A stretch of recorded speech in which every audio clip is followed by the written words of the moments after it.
Hi there, my name is Aidan Carey, and I'm a student here at Bothell, and I am an undergraduate researcher.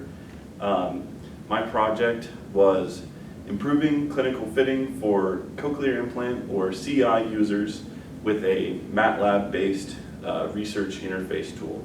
So basically, the goal of this project was to develop a MATLAB-based software tool that would assist audiologists that are working with patients that have cochlear implants. And so this project was a cross-campus collaboration between Bothell Electrical Engineering and the UW Applied Hearing Sciences Lab at the Seattle campus. So you're probably wondering, what is a cochlear implant? So they are prosthetic devices that restore hearing for individuals that are otherwise hearing impaired, typically severely hearing impaired. And unlike hearing aids, which amplify the sound acoustically, CIs basically bypass portions of the ear and directly stimulate the cochlea using electrodes. And CIs are a mature technology that has been used in the US since the 1980s, and over 1 million devices have been implanted worldwide.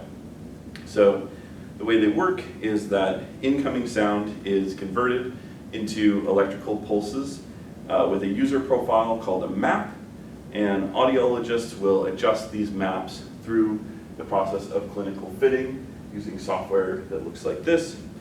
And basically,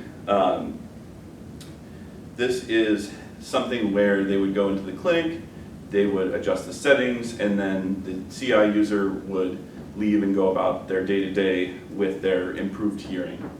And so the other question is, where do I fit into all of this? So I am a student studying electrical and computer engineering, but I also have a background in audio engineering. And so this project appealed to me because it's an opportunity to kind of blend my niche set of skills. So then what did the research consist of? So typically CIs are designed to be difficult to modify, and our research used tools that expose the system in such a way that we can actually directly measure and control what's being sent to a cochlear implant. The research interface can also be used with a simulated cochlear implant, and that basically allows for us to test outside of the human body. And we test the pulses using an oscilloscope. So for our methodology, we ran a sample experiment to prove, basically a demonstration of our system.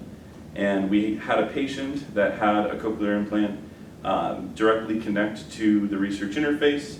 And during the experiment, we played a 1 kilohertz sine tone, and basically the sound was played through 2 different maps or profiles for this person, and one of them was the control, and that was their typical everyday map, and the other one was a map where we had reduced the overall sort of maximum volume by basically a set amount.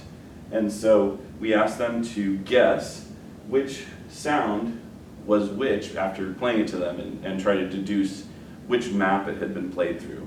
And basically the data that you see here is just the percentage of correct guesses that they had running through this experiment. So what this shows is really that for a small change, which was only -3, they had only about a 67% accuracy in correct guesses.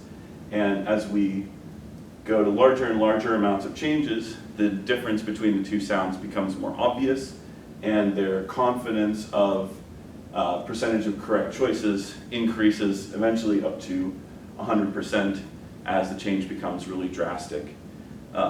So that's just a sample of one type of experiment that you could do, but there are lots of different experiments.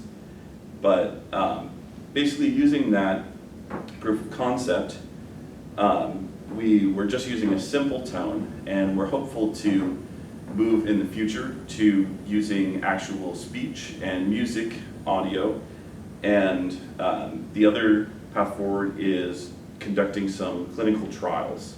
And so I'm highly optimistic at the possibility of improving the lives of our cochlear implant users at the clinic where we were testing this. So that's my presentation. And for anybody who is looking to get into this, basically I would say do it. It's a lot of fun. It's definitely it takes a lot of self-motivation and a lot of logistics to try to figure out how you're going to do some research like this, but I'd say go for it.